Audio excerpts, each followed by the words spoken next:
Right. All right, we've got some people coming into the webinar. Welcome, everyone.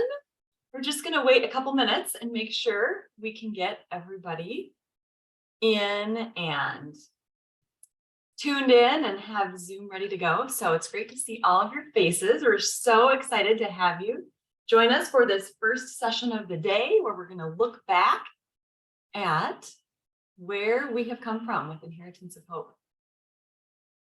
All right, welcome.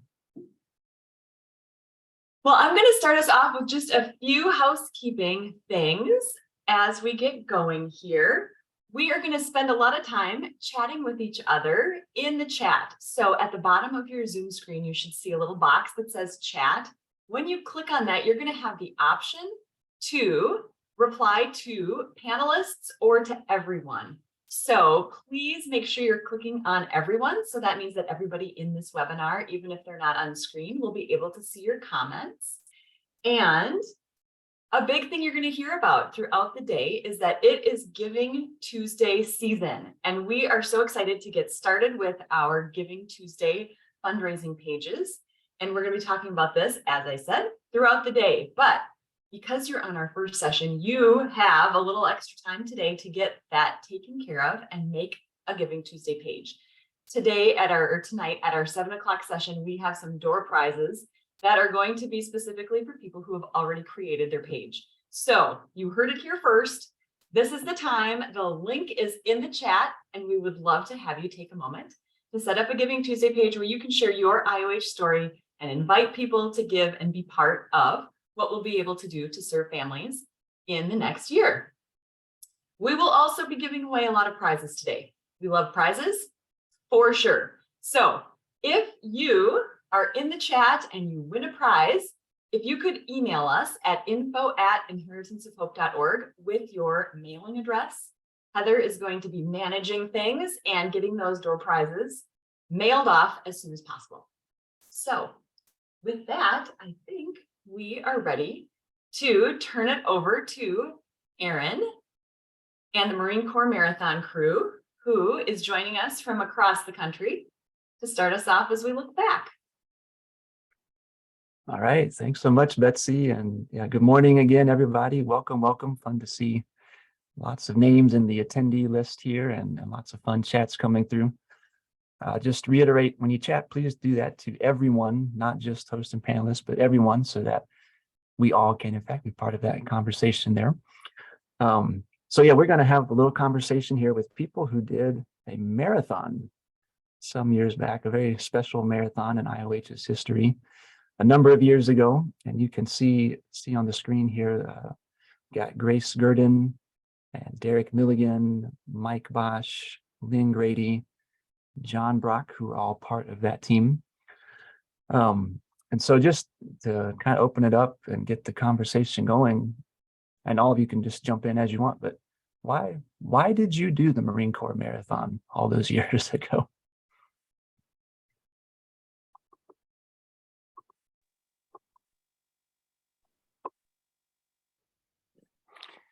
Well, I think there were many different people joined for different reasons. I think I was scheduled to run the race anyway that year. I had done it in previous years. And then Kristen, at some point in, I think the winter before, I decided she wanted to, you guys can help me with my facts here. I decided she wanted to run the marathon. And this was at when she was undergoing pretty serious treatments, and wasn't sure she was going to be able to do it. And then at some point in her training, it became apparent that she wasn't going to be able to do that kind of a distance. And then we sort of put together this idea of pushing her, which she wasn't thrilled about, but someone else can comment to that. And that's sort of how this evolved. Okay, thanks, Mike. So you're a runner and you were in the race in some sense anyway. Right. For those of you maybe not as much into running until Kristen got you to that point. Well, I was there because Kristen had written the Bible study with an emphasis on Mm, strength and weakness, and related to running for team members that we had who had been running. And I think later I've been accused maybe of encouraging her, or perhaps other words, to actually do a race as part of that. And like Mike said, yeah, I think it was September when she had to have a surgery. The race was in October, so that took her and me out of training. But I think that she got into it feeling like she wanted to do it related to that Bible study that she wrote. sure. And there were all different levels of runners that ended up participating, from my wife, who did some minimal training, and her brother did it, who did no training. So we weren't motivated by finishing in any time, or we were there for the community of being with Kristen and supporting her, and trying to avoid being picked up by the bus if we didn't make certain cutoffs with the times in the marathon. Sure. I'm married to Kristen's sister Kim, and I was always on the outside looking in, watching Kristen and Derek build what was about to become this amazing organization. And I always was very proud of what they were doing, and I just wanted to be a part of it. And so I did a couple half marathons, which I thought I was going to die doing, and it turns out they weren't that bad. And then Kristen and Derek called me one day and said, "We're running a marathon." I said, "Have fun. You guys enjoy that." And they said, "No, you're going to run with us." I said, I'll be sitting on my couch. I'll be watching you guys enjoy the marathon." And but there was nothing Derek and Kristen couldn't do. They had this amazing magical combination of being able to not convince, but encourage us and inspire us to do things we wouldn't otherwise do. And running the marathon was one of those things. And I just was such an amazing, and it was an amazing, fun event. And I wouldn't have done it. I wouldn't even have thought of doing it if Kristen and Derek hadn't called. It was such a really special moment for us. Thanks, John. I had always said that Kristen would always turn my no to yeses, because I had no desire either to run a marathon. But when you have someone who has terminal cancer who's saying, "Oh, I'm going to train for a marathon because the Lord's telling me to," it kind of changed your attitude. And it was an awesome experience. Yeah, thanks, Grace. So tell us about what the race was like. I mean, the weather, the atmosphere, the crowd. What was it like to do that event that day? I think it was a pretty chilly start, if I remember correctly, which was a real concern for Kristen, because the rest of us were, we were moving, getting warm, and she was in the wheelchair being pushed, and so not warming up at all. But as I'm sure she wasn't complaining, because she never complained about things like that. And yeah, I think it was decent weather though for running. I think by the end we were pretty comfortable, and I think it was it 6.5 hours it took us to finish the race? I thought it was 2.5 hours, but I think that might be right. My recollection was 2.5, but yeah, it was a leisurely pace. It was a lot of walking, a lot of like slow jogging, and just trying to stay together and be part of that experience. Sure. I think my favorite part was when we caught up to where Kristen's kids were, and they each took a turn pushing her during the race. And that just was very touching for me to see. I still think about all those points because I live in the DC area, and when I drive around that area, that's still the first thing that comes to mind. I remember where Rebecca came on the course and where Ashley came on the course, and so it's always stuck in my mind. Yeah, that's very powerful. Yeah, Luke would have wanted to run with. Luke probably wanted to run it with us. He was so enthusiastic about what we were doing, and the kids. It was great seeing their faces. And Lynn Grady was taking pictures of us. She'd get on the subway, and then 10 miles later, she'd catch up to us and take a lot of great pictures and video of us too. It was great. Nice. Yeah, and we have a picture or two that we'll share here in a bit on screen for everybody. So you did the race in somewhere between 2.5 and 6.5 hours, depending on who we're asking here. But what about the finish line? Once you did get to the finish there, what was that like to cross the finish line that day?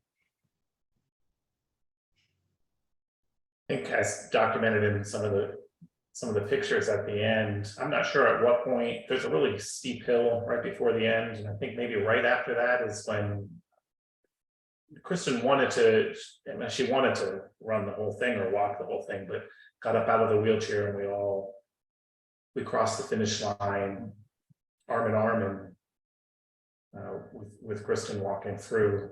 Hmm. Someone else maybe remembers that better, that end.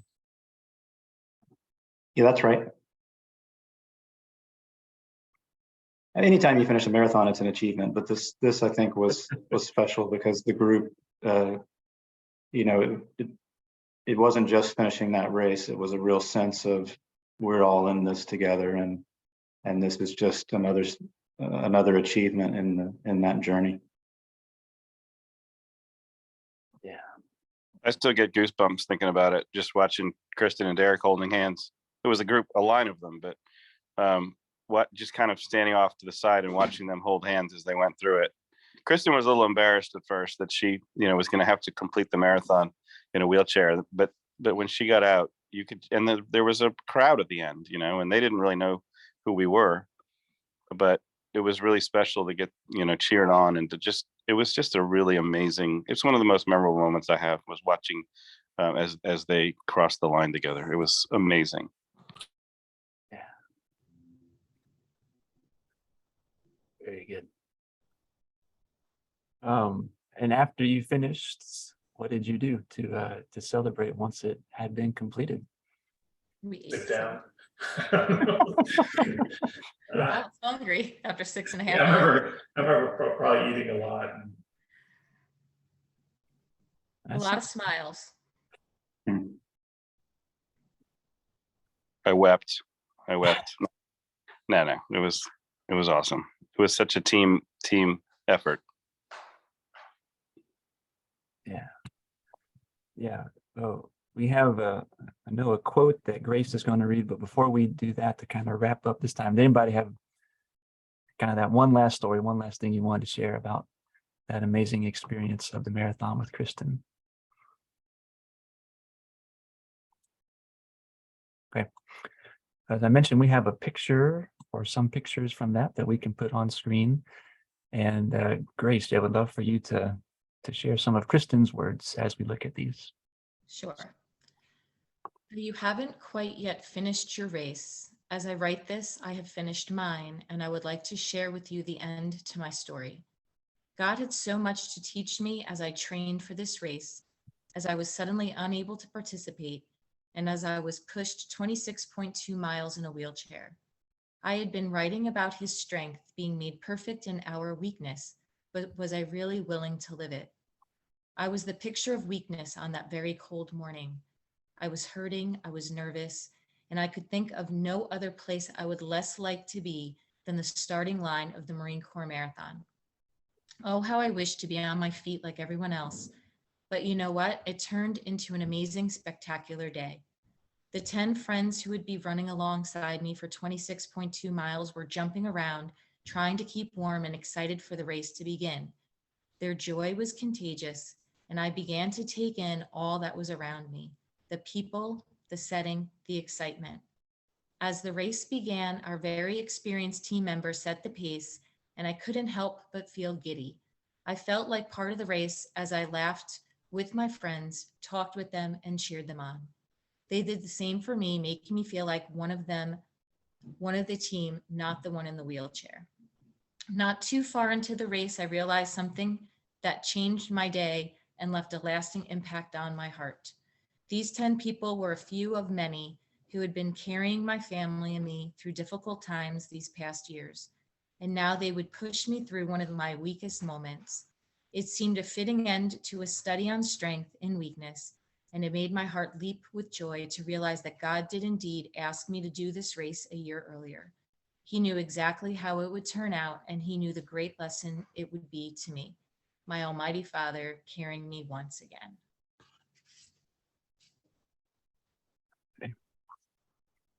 Thank you, Grace. Beautiful, beautiful words from Kristen for sure. Thank you also to all of our Marine Corps guests here. Let's show in the chat some appreciation for these guys. Thank them for giving up their morning and sharing stories with us. Thank you so much. You guys can go off camera if you'd like, and Derek and I will stay on. Derek Milligan, IOH co-founder and chairman of our board, who was part of that marathon experience, as we just saw and heard. And glad to have some time with you, Derek, to hear more of your stories from early on with IOH. First one I've got here is just, some of your favorite memories from the earliest days of Inheritance of Hope. Yeah, I thinking a little bit about this. I think a little bit about family trips. I think we can relate to this. It's oftentimes some of the hardest struggles or the things that at the moment don't feel like fun that you look back on the most fondly, and how those were resolved together. And that's how I feel with Inheritance of Hope. Some of my fondest memories, I think, looking back, are on the struggles that we had together, Kristen and I, initially, and then Aaron, you coming into that picture also very early on, and how we were in that together in those struggles. There was a lot of things that were difficult, and a lot of setbacks, but the sense that we were in that together was really, I think, very powerful and meaningful to me. And that made the celebration of the highs, all the more joyful when we had those, secured a partnership or got a deal at a hotel that was workable. Really, as I've talked to you before, just even receiving a piece of mail, any kind of signs of validation of the organization were really all the sweeter because of the challenges that we went through to get there. Sure. Yeah. Thanks, Derek. Yeah. Nothing was taken for granted when it was started from nothing, from the very ground up.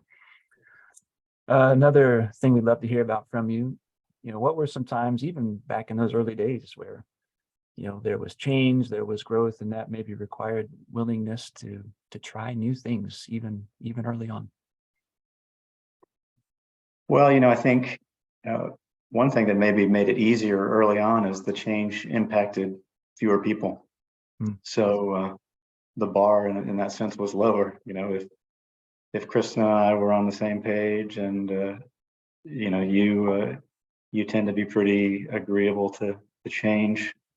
So and there weren't, staff that was pretty much it early on, and even in terms of families that we were serving, there just weren't that many people. So that made those changes easier as the organization has grown and we serve more people, and it's become more complex. I think those changes in a way are magnified. They impact a lot more people. There are a lot more things to consider regarding those changes.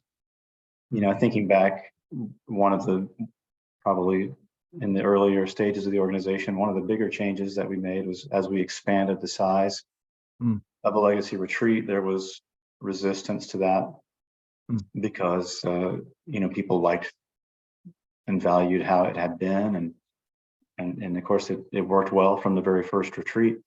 Right. So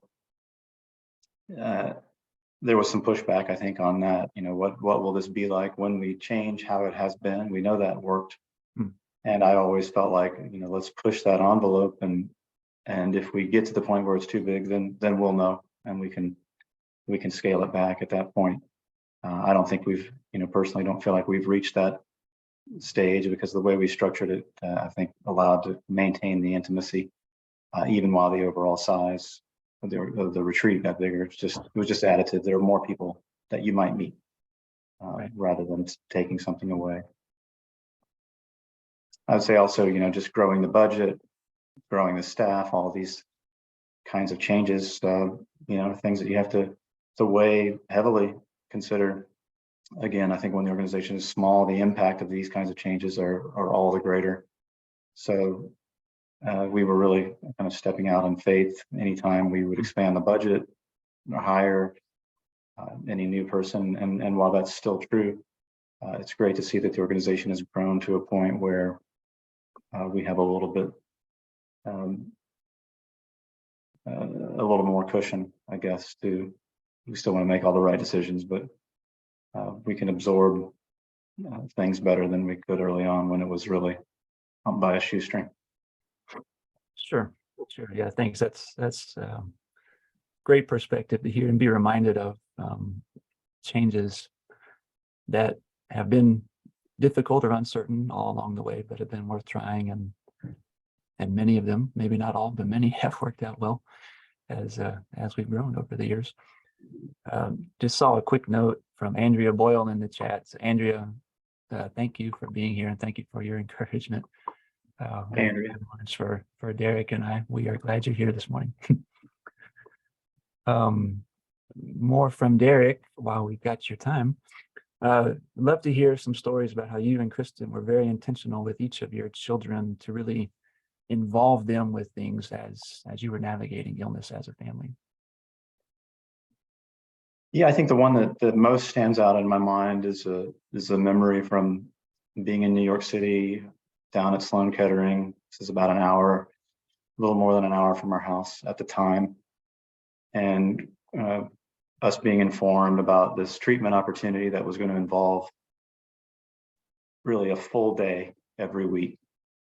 And I can remember Kristen's reaction to that was, this is wasted time. My time is limited, and here goes 1/7 of my time down the drain for this treatment. And I really think that the Holy Spirit just gave me this notion and I said, well, what if you brought one of our children down here every time you do that? And then, we've taken something that was going to be a loss and made it into a gain for her, for our children. And, all along the way, really trying to include them in various ways, that being a really notable one. That became a great, to this day, very fond memory for each of them, that they got one-on-one time with their mom. They get to ride the train, maybe have a donut, have some screen time, like all these kinds of special, maybe even see a show in New York City, some really special activities that they got to participate in with her and have those great memories. She, of course, feeling like this, now this is not a waste of time at all for her. And I think really importantly as well for the children, when it wasn't their turn to go down, they knew what was happening. So that uncertainty was removed for them, and the anxiety of what does that look like? What's going on? They knew the nurses, they knew the doctors, they knew what it looked like. And they, even though they weren't with her, I think kind of helped them to participate in their minds and not be anxious about what was happening. So, that's a really clear example, but we just tried to include them in our communication with them in an age-appropriate way to let them know what was going on and to try to answer their questions and as much as possible, I think, allow them to experience what was happening and try to reduce and remove as much of that anxiety as we could. Yeah. As you're saying that, it makes me think of what you said about the marathons. It's something that was very hard and maybe not planned for initially, but became such a great memory. That same intentionality with your kids. I mean, chemotherapy is not something anybody wants, but approached it in a way that it became a very meaningful time. That's a neat connection and tremendous intentionality for sure with your family that has taken root with Inheritance of Hope, and that we're glad to continue with more and more families as we go. But thank you for that example and those foundations from the beginning that have really set the course for all that's happened in many years since. Yeah, so we're grateful for Derek's time. Again, you can show him some love in the chat. Let him know that you appreciate his leadership and founding of IOH and his time this morning. And we're going to invite Kara Durgan onto the screen. Betsy mentioned we have prizes, and Kara is going to do a little trivia from one of those now. Hi, friends. Okay, so if you're not close to your chat, relocate yourself, because in order to participate, your fingers have to find the keys, right? So get there. Somebody gave a And- fire up, Kara. They know you. I know. Well, fire up for sure, because it's Saturday and it's Vision Day and we're here to have fun. Fire up for fun. I love alliteration. So here I have a question for you, and you're going to want to be fast, because fast is also a great alliterative word for firing up. Fast, fire up. Here is your question for if you're first, fun, fire up first. So great. Here we go. You win an IOH stocking cap or beanie. All right. Our very first trivia question for today, not surprisingly probably, is in what year was Inheritance of Hope founded? Oh my goodness. There it was. There it was. Yeah, There we it have was. a winner. We The have a Douglas winner. family. The Douglas Say again? family. The Douglas family. Of course, the Douglas family. His family. So fun. Excellent. The answer is 2007. Thanks for playing, friends. We'll do more of it as the day continues. All right. Thanks so much, Kara. And glad to welcome to the screen now some members of Kristen's family, which is Derek again, as well as Kristen's mother, her brother-in-law, one of her daughters, Rebecca. Very honored to have this group here for a few minutes today to keep telling us stories, sharing memories as we look back at the beginnings of IOH. I'm seeing if I've got everybody's video here. Just a second. We had Lynn earlier. Lynn, if you're still around, we'd be glad to have you now. Jump in at any point if you can. So as we are thinking back, I'd love to hear from you guys. What were some of your favorite traits about Kristen? Characteristics of hers that really stood out to you.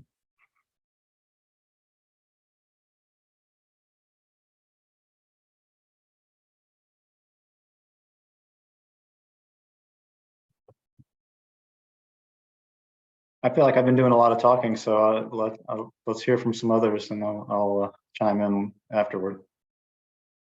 Very good.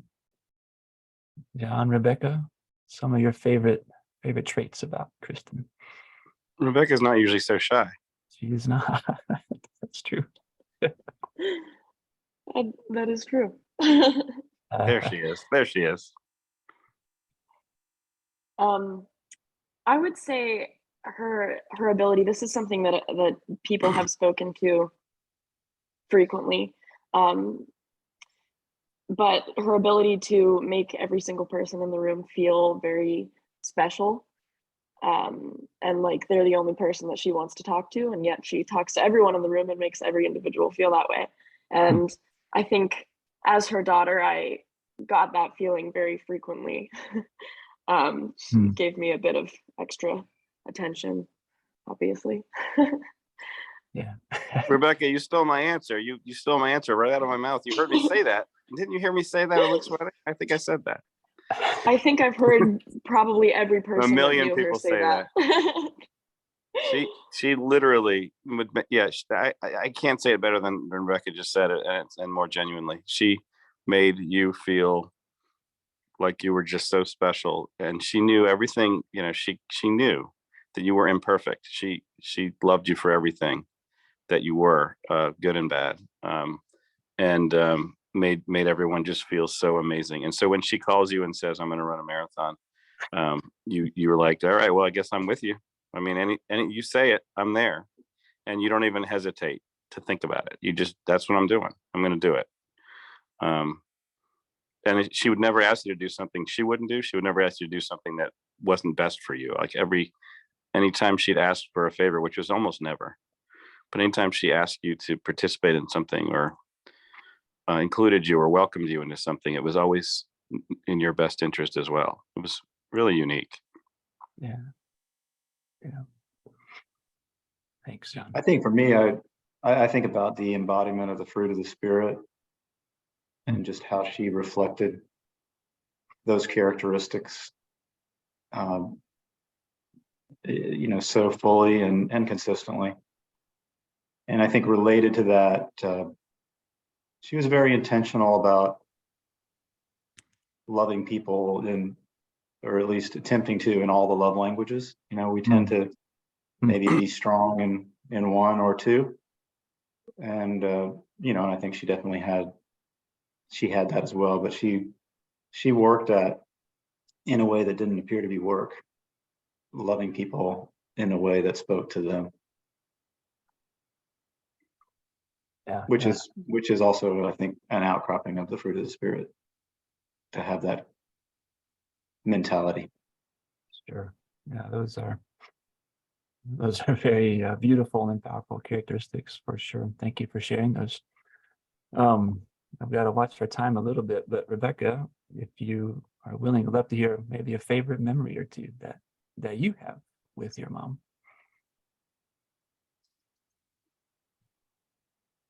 Sorry, I was having trouble turning on my mic. Very good.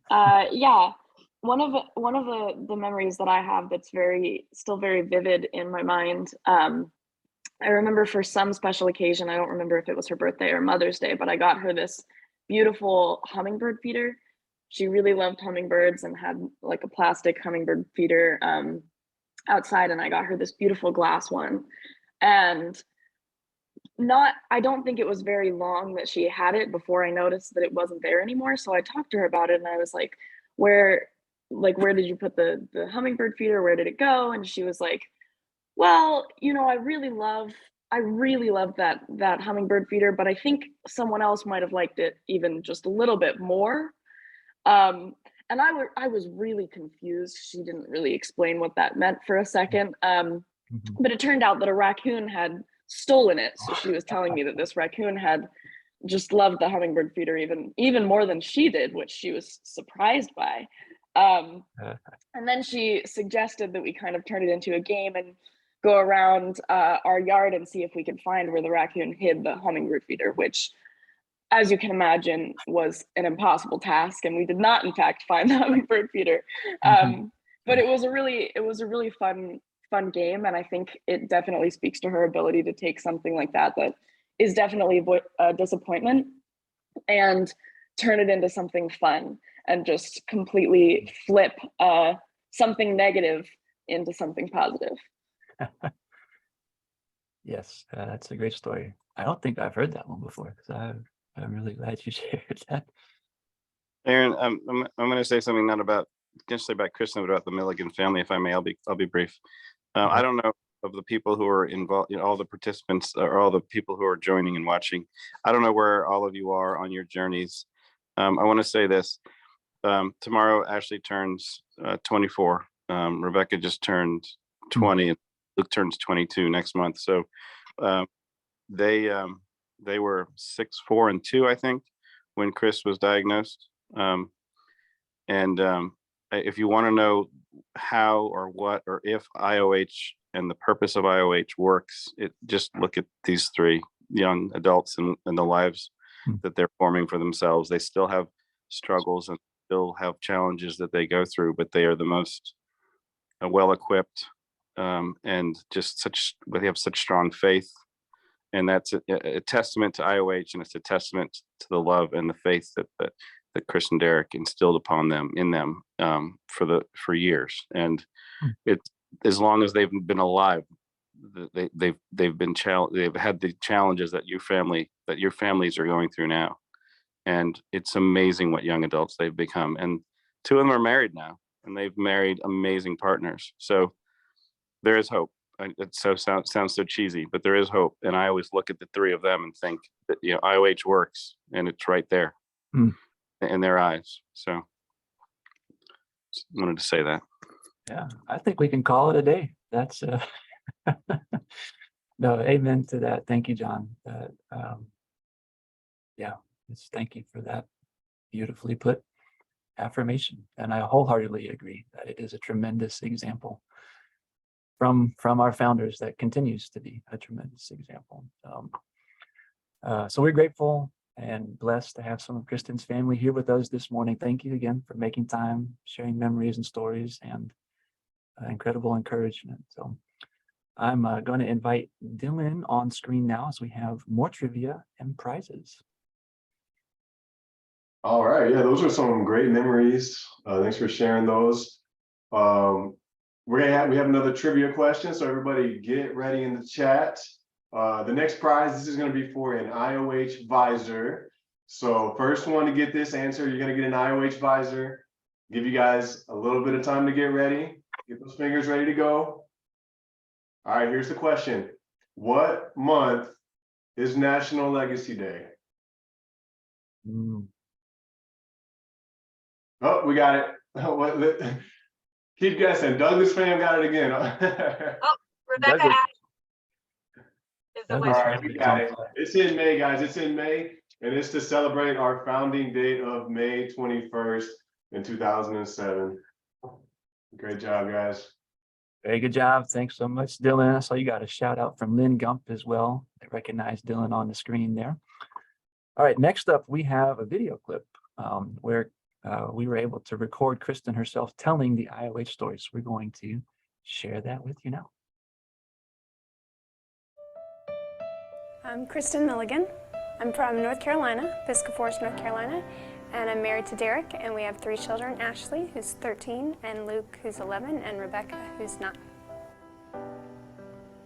We felt led to start Inheritance of Hope once we started to deal with my illness when I was diagnosed with terminal liver cancer. And we started going through surgeries and chemotherapies and radiation and those sorts of things. We realized quickly that it wasn't just me who was dealing with this diagnosis. It was our entire family. We wanted to start something that would serve as many needs as possible. So Inheritance of Hope serves through literature that's specific to these needs, through college scholarships, through a counselor that we have on staff that helps with the children, and through tools that help these families navigate this time.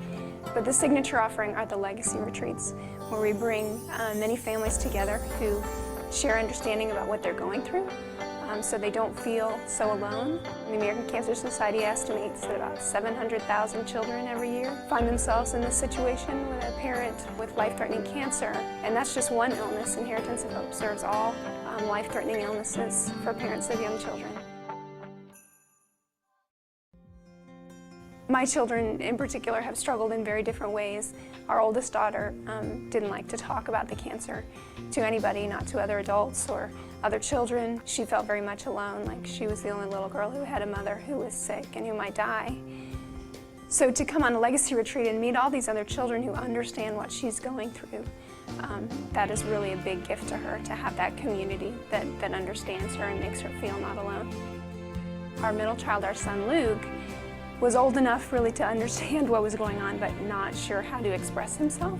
But coming to Inheritance of Hope and participating in the children's time, the counseling with the counselors and with other children, working on how best to understand and express those feelings, changed him dramatically, which was such a big gift for him. Our little one, Rebecca, grew up with this, and for her, my concern was always that we would have no memories together, that she wouldn't remember me. So to come on a legacy retreat and have all that time that's set aside just for fun, for the family to have fun together, to put away the doctors and the bills and the worries for the future, and to just enjoy each other is really a gift, particularly I think for those little ones, but the whole family to have that time together in the pictures and the memories. Certainly for Derek, it's blessed him to meet other husbands, other caregivers whose spouse is sick and who understand the struggle that's on his shoulders. The world cares for me and looks out for me, but I think they so often forget about the caregiver who's really dealing with so much. So that's been a blessing to him. And it's also been a blessing for me to meet other parents who are worried for their families too.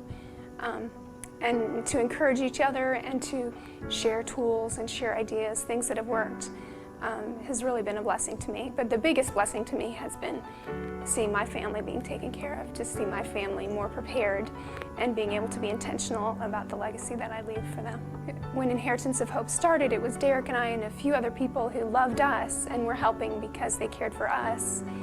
And it's changed over the years, where there's so many people on the team that are here not because of us, but because they share in our vision, which is a huge gift to us. That I know that if I'm gone, that doesn't mean this stops. That Inheritance of Hope will continue to serve these families and to love these families. That's huge, and selfishly, I do consider that part of my legacy, which makes me proud.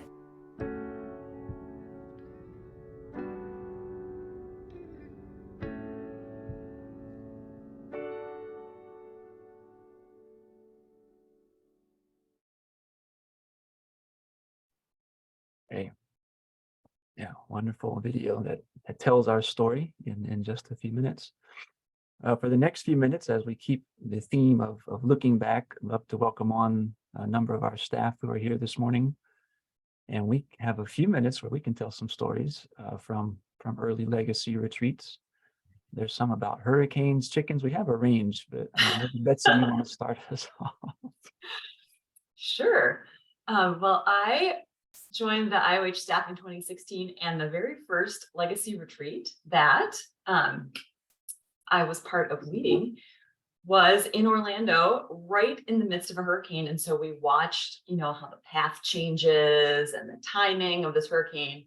And Aaron and I and Heather, and there was several of us who got into Orlando a day early so that we would for sure get there. And then we hunkered down literally in the bathtub of the DoubleTree Hotel, in our rooms for the night. We made it through the hurricane. And then once it was done, I think every single person had to re-book their flight. And so people flew in at different times to different airports, and we did the transportation document multiple times. But I think every single person who wanted to be there made it to that legacy retreat in the midst of a little extra excitement. And Betsy, that was your first on staff, is that right? Mm-hmm. Was your Rebecca first, and I both started. Yep. okay, your first volunteer, I think was it 2014, February? Yeah, with you. Yep. So that was my first on staff. Mhm. But it didn't feel like it because my job on that retreat, my first retreat, was very unique in that I spent about 6 hours total outside of a studio because my job was shooting film and making a bunch of video projects at that time. So on that topic of unique, Betsy also mentioned, special guests. We like to serve all. And so to include a chicken that happened to show up. I think at our first Hope at Home weekend. But since I'm from Iowa and the family's from Iowa, it makes sense that I present the famous chicken that made their appearance. We're proud to serve. Yeah, you never know. You just never know. Kara is newer to our staff, but there were some extra adventures with some recent retreats that were her first go rounds as well. We did. We had our first retreat in Southern California in May this past spring. And I didn't realize that our serving of animals went back so far, but we had 3 families who came to our retreat who brought their pet dogs and didn't tell us. So it was extra exciting when one of them got lost and ended up at the shelter across the freeway the next day. We were very happy to relocate the dog. Nobody was hurt.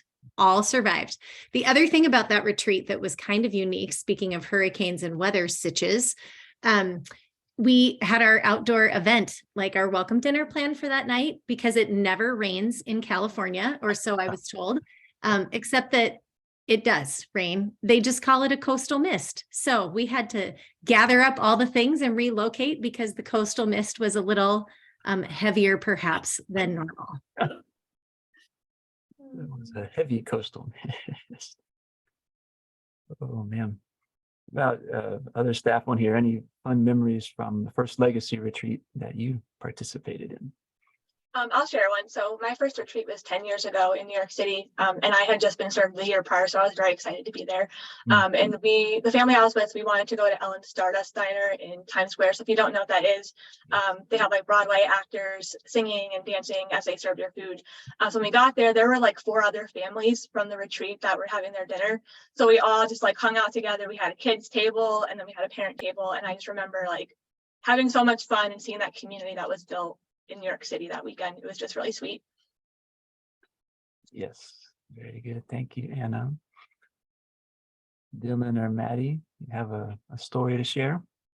Yeah, I can go. Some of you might remember my first retreat. It was in 2015, and I hadn't actually intended to volunteer. I found myself there through a series of events, and I offered. I was like, I'm going to be here. Might as well, help out as much as I can. Maybe move some boxes around. And I wasn't expecting to be paired with a family at all. But then they were actually like, we can actually use you with a family if you want to volunteer and serve with the family. And I was like, okay, well, that sounds great. Let's do it. Go into Disney World and all that kind of stuff. So yeah, I got paired with a family and I got thrown into it, and it ended up being a great retreat. And then I just continued to serve after that, and now I'm on staff. So yeah. Little did we know, you or anybody, that you were accidentally at that first retreat. Oh my goodness. Maddie, what about you? Story to share? Well, my first retreat was when I was served as a family in 2015, but my first retreat volunteering was in 2020. And I was paired with Isaiah Douglas as my volunteer partner, and we were paired with just the sweetest family, and we had the best time. And it was just such a great experience as a volunteer, and made me want to just keep coming back. So I'm just so glad to be here and continue to volunteer and be on staff. Yeah, thanks so much. Thanks all of you. We're getting some good comments in the chat. That'll be fun for you to scroll through if you aren't able to see them while you're on screen talking.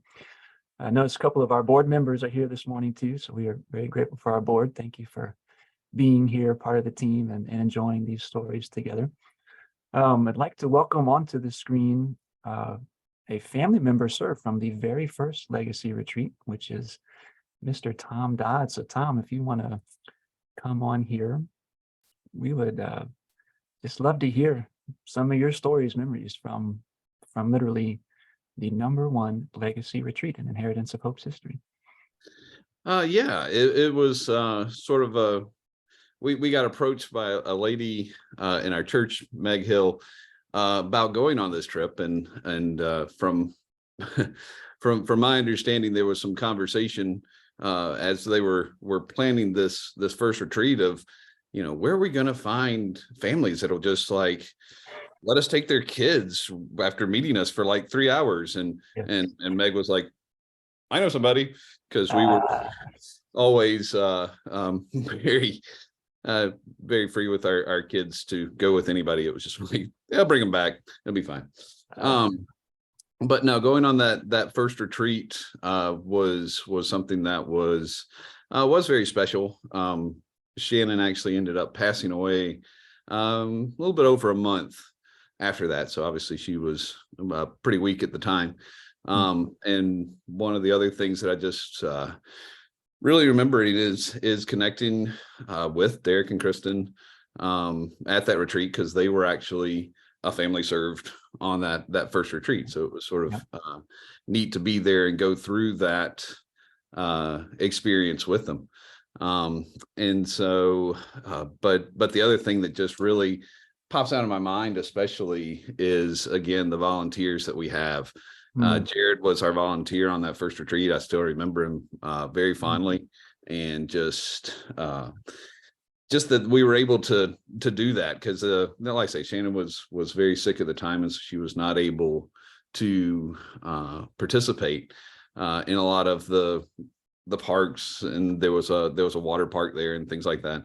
And so having that volunteer just was just a huge thing. And then just, well, like I say, just the community and the sessions, and just the the tools that we got there were all, you know, I mean, I'm in some ways I'm amazed at how fully formed it was back then, because I compare sort of the format and what it was then to what I experience now as a volunteer later. And there was a lot of the same things, because, you know, once again, the formula really works. And so just a lot of those same lines of just those same tools are still in place. And so yeah, that was oh, by the way, I did mention to say that it was in upstate New York, and so that was a very different experience from us. We had never been to that part of the country, and it is absolutely gorgeous. And so that was another just fun little aside, that it wasn't in Orlando or any of the other places that we've been to in the past few years. Right. Yeah. Lake George, New York was where we started off with those. And that was 14 years ago. So what has kept you involved with IOH over so many years now? It really is the people that I get to work with and serve with, and possibly even marry. Sorry, there's a story there. in that I met my wife Heather serving with IOH, and now we get to serve together as she's on staff. So yeah, it really is just the people that I get to serve with and meet, and just I'll just say, you know, my first retreat, the family I got to serve is the Albanese family, and it's really neat because they are still involved. Andrea actually came on a retreat and with her son Christopher this past time, and they're doing the Hope Hub in DC, and so that's just really neat to be able to see that legacy really being passed forward in the families that we serve. Yeah, thank you, Tom. It's a real blessing to hear from you from 14 years ago, how impactful things were, and grateful for how you have continued over a lot of years now to be part of this. Thank you so much. Would love to welcome another family on here that goes back with IOH a number of years, the Guest family, Steve and Dania. And you might have some of your little guys with you that we saw earlier, but you guys are welcome to pop on screen here, and we'd love to hear a story or two from you. Let's see if we can get your video.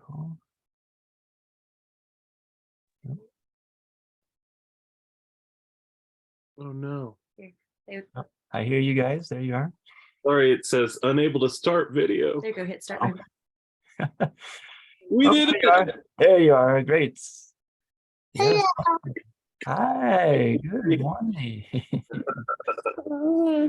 The Beauty and the Beast. Are you gonna sing? We love our Inheritance of Hope family.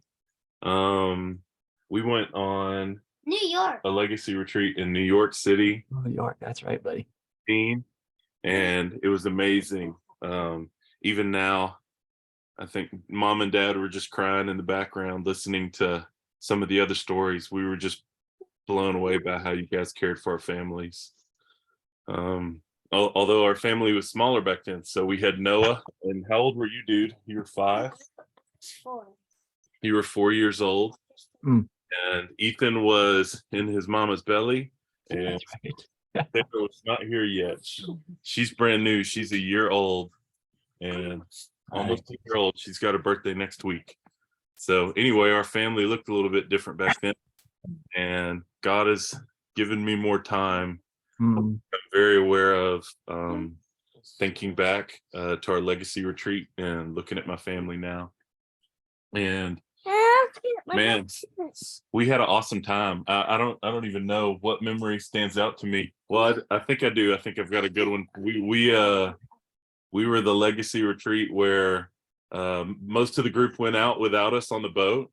Our taxi got the last. And I think the story goes that somebody who wasn't from the Inheritance of Hope group got their finger cut and stuck in a door jamb and cut off on that fateful cruise. Wasn't one from our group, And anyway, we were late getting there, so we ended up going out and eating pizza and hanging out with some really good friends from Inheritance of Hope. And we went on the cruise later on. So we called Captain Kenny. Captain Kenny, that's exactly it. Yes. So cool. And we got the deluxe treatment. Noah drove that boat with like 400 souls on it for like 45 minutes. 3 bridges.